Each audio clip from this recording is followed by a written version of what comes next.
10, 9, 8, 7, 6, 5, 4, 3, 2, 1, 0. Shalom teman-teman, senang banget bisa ngelihat teman-teman lagi bersama-sama ikut program Be With You.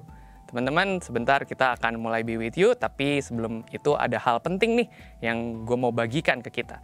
Jadi nanti di bulan Mei tanggal 9, kita akan kembali melanjutkan pertemuan kita yaitu membahas Kampus 101. Nah, kali ini kita akan sama-sama membahas tentang bagaimana sih bergumul dan menjalani keseharian ataupun kuliah di luar negeri. Ya mungkin ada teman-teman yang cari beasiswa ataupun ada teman-teman yang cari bagaimana sih caranya mandiri, pengalaman-pengalaman cerita seperti apa sih yang ada ketika belajar studi di luar negeri.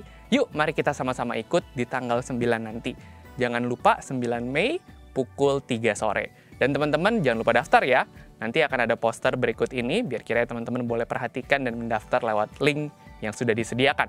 Teman-teman mari kita sekarang mempersiapkan hati, kita mau datang kepada Tuhan, memuji Tuhan, mengingat lagi Dia yang begitu memelihara kita, Dia yang begitu kasih kepada kita, Dia yang menjaga kita, Dialah pintu, Dialah gembala kita. Mari kita siapkan hati teman-teman, gue undang untuk mengambil posisi yang baik, yang siap untuk mengikuti Be With You ini. Mari teman-teman, tenangkan hatimu, tunduk kepala, mari kita bersaat teduh di hadapan Tuhan.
Kesombongan adalah hal yang sering kita temui, terutama pada sekitar kita gitu ya. Dan kita sangat tidak suka ketika menemukan orang sombong.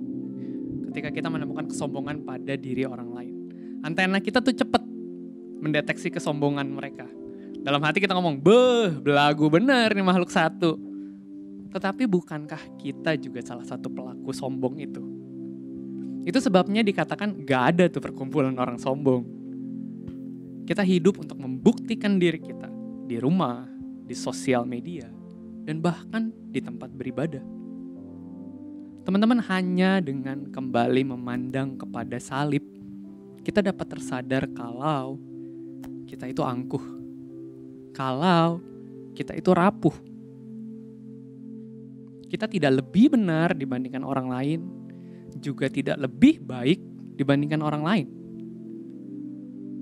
Teman-teman, mari kita datang kembali ke hadapan salib.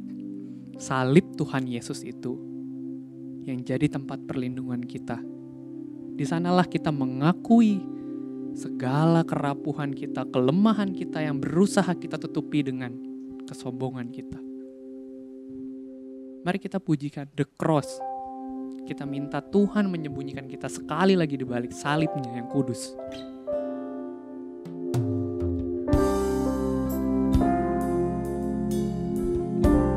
Ku tersungkur di bawah salibmu. Ku tersungkur di bawah salibmu. Ku terkagum kan kemurahan-Mu. Takkan pudar, takkan sirna sinar yang mulia, salib yang hina. Ku teringat kan kerapuhanku.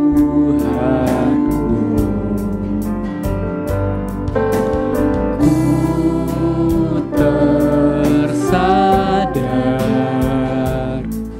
kan keangkuhanku. Tiada nilai, tiada arti hidupku tanpa kasih sejati. Bawaku Tuhan kembali padamu, sembunyikanku di balik salibmu. Mintaku Tuhan, hanya kemuliaan-Mu yang memancar selalu dari kehidupanku.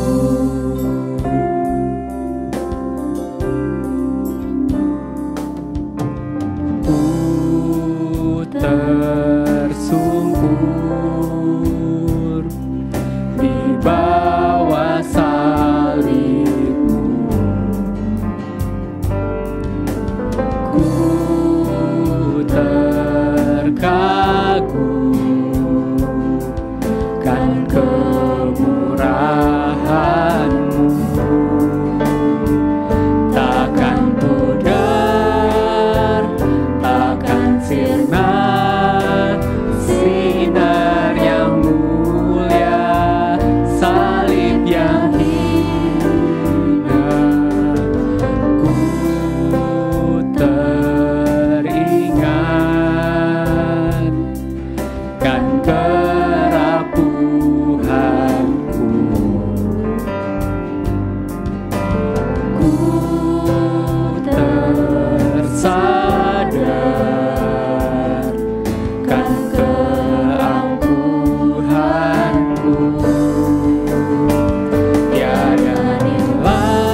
kembali padamu, sembunyikanku di balik salibmu. Pintaku Tuhan, hanya kemuliaan-Mu yang memancar selalu dari kehidupanku.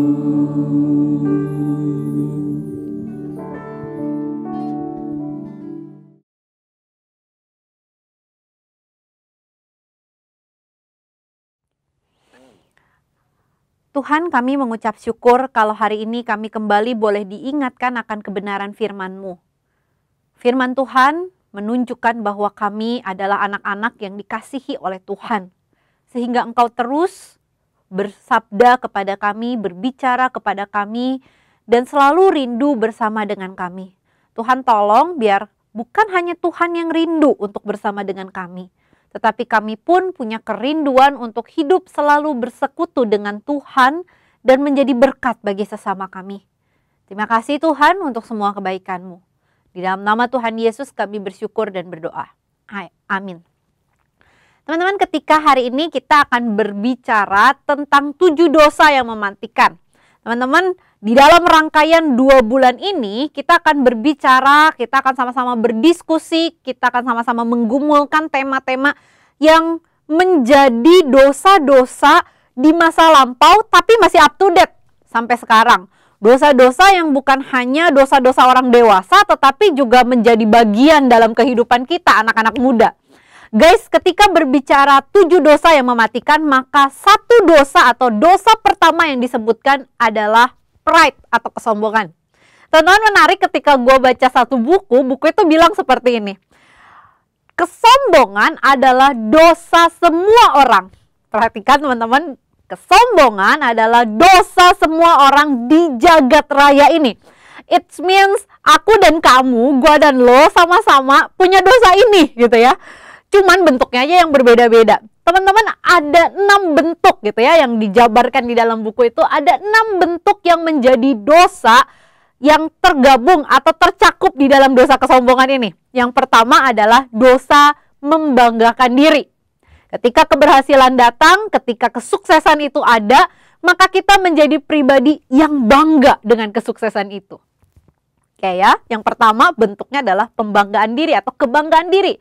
Yang kedua, kita berbicara bukan hanya tentang kebanggaan diri, tetapi tentang bagaimana self-promoting. Jadi bagaimana kita bukan hanya bangga sebatas bangga kemudian pasif, tetapi kita menceritakan apa yang kita dapatkan, apa yang kita berhasil gitu, apa yang kita capai kepada orang-orang di sekitar kita untuk kemudian orang-orang lihat dan kemudian give applause gitu ya. Wah, hebat ya kamu, wah emang luar biasa.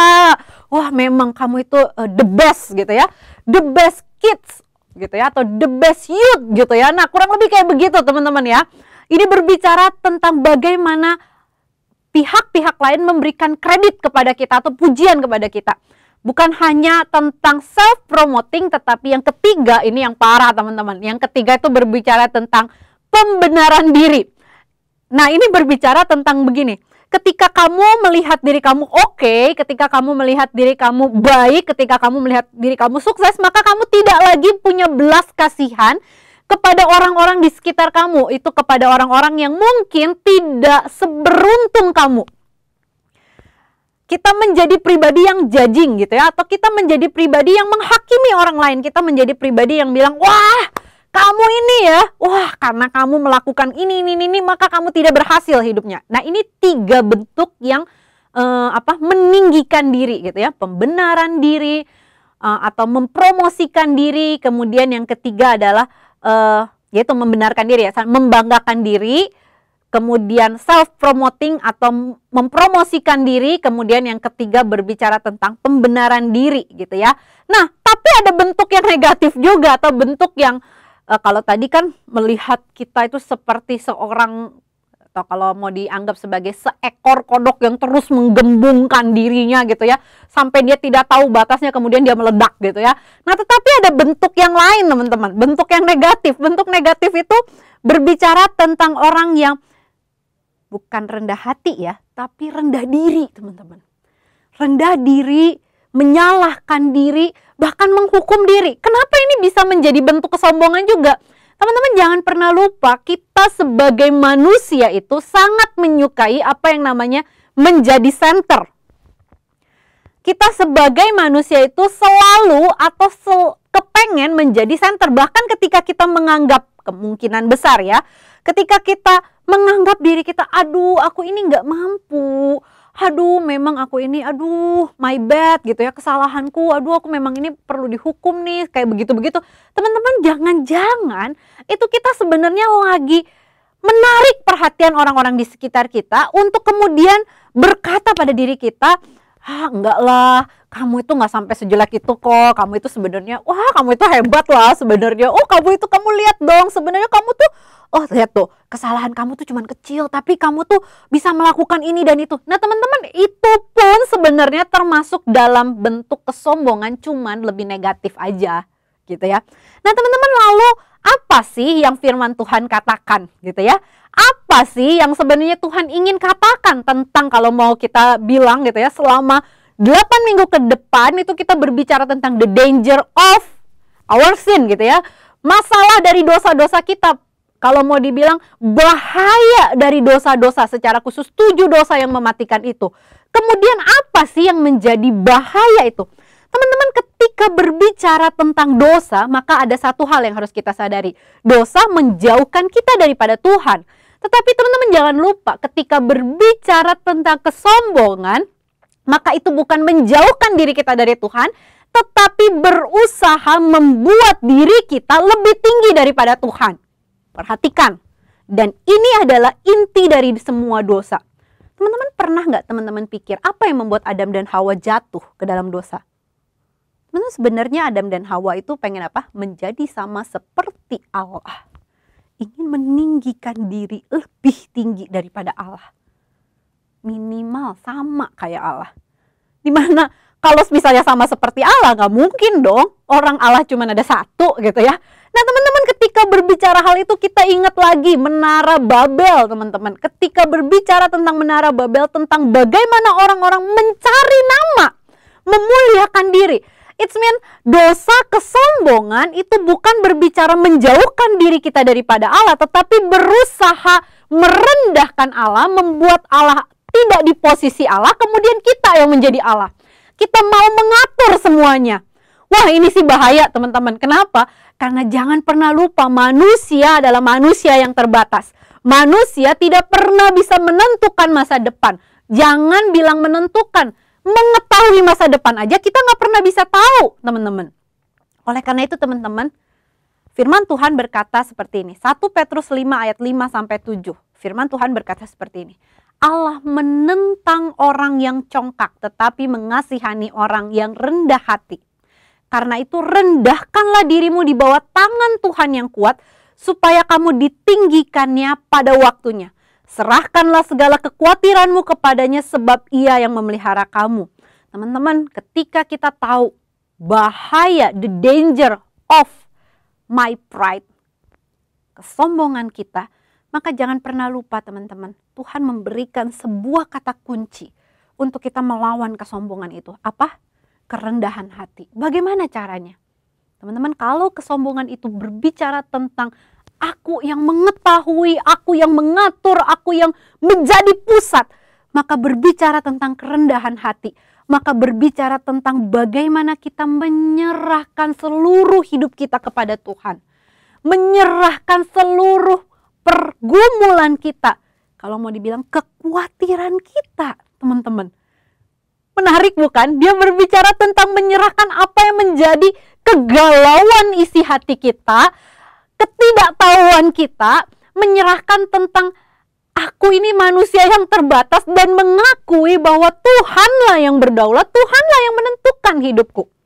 Sehingga ketika engkau lulus dari SMA, engkau bukan hanya berbicara aku pasti masuk universitas ini, dengan jurusan ini, tetapi berbicara tentang Tuhan, sekarang saya sudah lulus. Saya memang menyukai, misalnya, seni. Tuhan, tolong bantu saya menentukan masa depan saya, supaya saya bisa menjadi pribadi yang menjadi berkat bagi orang lain. Teman-teman, bukan berbicara tentang ketika kita galau kita bilang, ya let it flow, ngeflow aja. Enggak teman-teman. Tetapi berbicara tentang bagaimana kita surrender, menyerahkan diri kita sepenuhnya ke dalam tangan Tuhan. Minta Tuhan yang mengatur semuanya.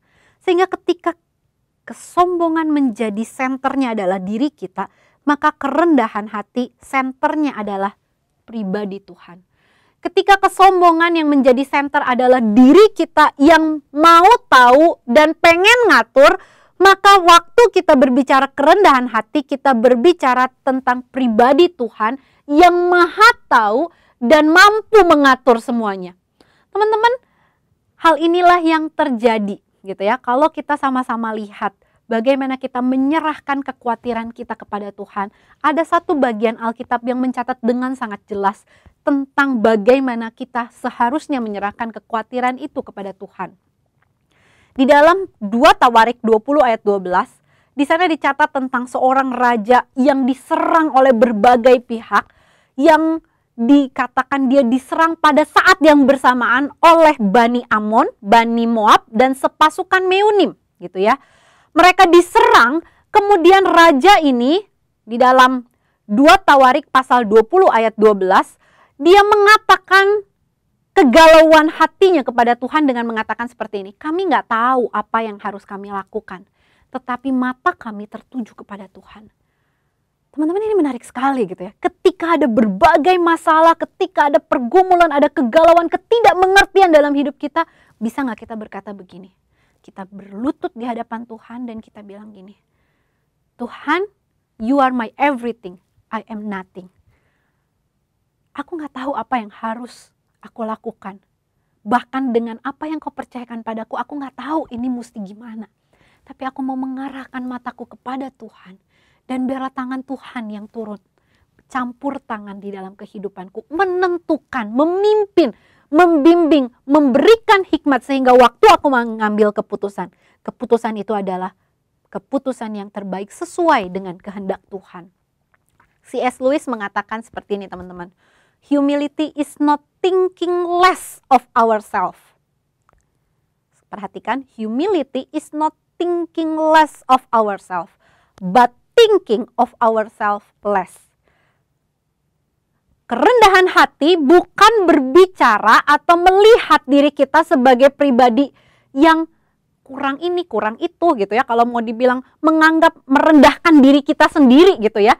Tetapi kerendahan hati berbicara tentang bagaimana kita melupakan ego kita, melepaskan ego kita, dan kita bisa mengarahkan mata kita kepada Tuhan yang menciptakan dan memelihara hidup kita. Teman-teman, ini yang berbicara tentang kerendahan hati. So, ketika kita tahu, ini loh masalah dari pride kita, masalah kesombongan kita. Mari kita mengambil apa yang Tuhan Yesus sudah pernah nyatakan. Dan itu dia buktikan dengan kedatangannya dia ke dalam dunia ini. Filipi mengatakan dengan sangat jelas, dia mengambil rupa seorang hamba.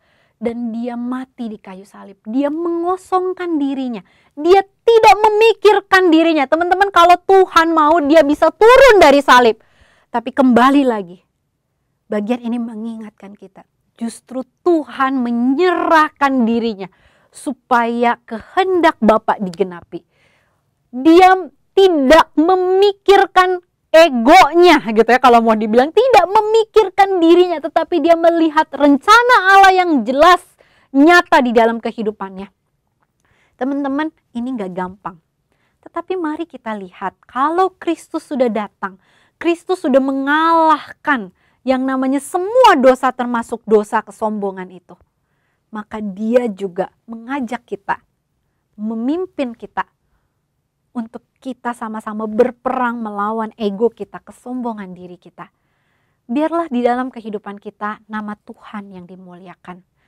Kalau pride melihat diri sebagai center, maka humility bukan melihat diri sebagai center, tetapi menyatakan bahwa hidup kita adalah hidup yang dikasih anugerah dikasih kebaikan, diberikan, kalau mau dibilang diberikan anugerah sama Tuhan. Sehingga orang lain bukan melihat diri kita tetapi melihat pada Allah Bapa kita. Dan mari kita mengambil waktu teduh di hadapan Tuhan. Mari kita refleksikan bagaimana hidup kita. Apakah kita yang menjadi center? Apakah kita yang menentukan masa depan kita dengan segala yang kita anggap itu kita punya? Padahal itu pemberian dari Tuhan. Atau Tuhanlah yang menjadi pusat, Tuhanlah yang dimuliakan, dan hidup kita menyatakan kemuliaan Tuhan. Mari kita mengambil waktu teduh, kita berdiam di hadapan Tuhan, kita mohon Tuhan sendiri yang selidiki hati kita. Tuhan, kami saat ini mau datang ke hadapan Tuhan. Engkau mengenal hati kami, Engkau tahu isi hati kami. Apakah hati kami membanggakan diri kami, membanggakan kesuksesan yang diberikan oleh Tuhan? Ataukah kami benar-benar menyatakan kemuliaan Tuhan dalam hidup kami? Tuhan, Kau mengetahui seluruh kegalauan isi hati kami. Mulai dari remaja ini, mulai dari masa muda kami ingin Tuhan menyerahkan kekhawatiran kami, hidup kami ke dalam tangan Tuhan. Sehingga waktu kami mengalami anugerah demi anugerah, kami bisa membuat orang menyadari bahwa Tuhan kami adalah Tuhan yang ajaib. Tuhan yang layak untuk dipercaya, Tuhan yang sangat peduli dengan kehidupan kami. Terima kasih Tuhan, ampuni kalau kami pernah sombong. Ampuni kalau kami sedang sombong. Dan Tuhan sendiri yang akan tolong kami untuk kami selalu bergantung penuh kepada Tuhan. Di dalam nama Tuhan Yesus kami mengucap syukur dan berdoa. Amin.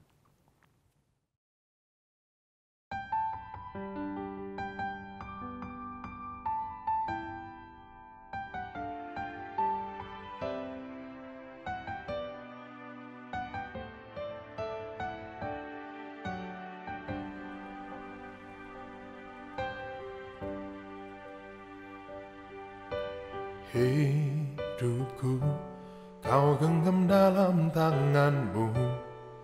Kau telah datang ke dunia karena kasih-Mu bagiku. Kaulah Tuhan yang selalu menggenapi janji-Mu. Tak sedetik pun Kau tinggalkanku. Hidupku Kau genggam dalam tangan-Mu. Kau telah datang ke dunia karena kasih-Mu bagiku. Kaulah Tuhan yang selalu menggenapi janji-Mu. Tak sedetik pun Kau tinggalkanku. Saat aku tersesat dan ku menjauh dari-Mu, kasih-Mu bawaku kembali kepadamu. Oh Yesusku, betapa agung karya-Mu. Kau pulihkan hidupku, berharga di mata-Mu, jadi kesayangan-Mu.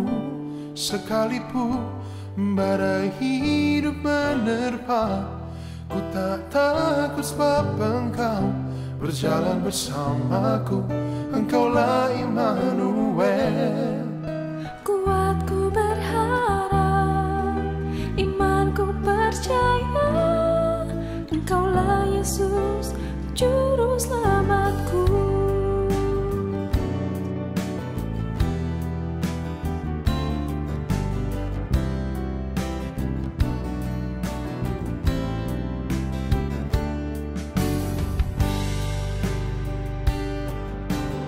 Hidupku Kau genggam dalam tangan-Mu.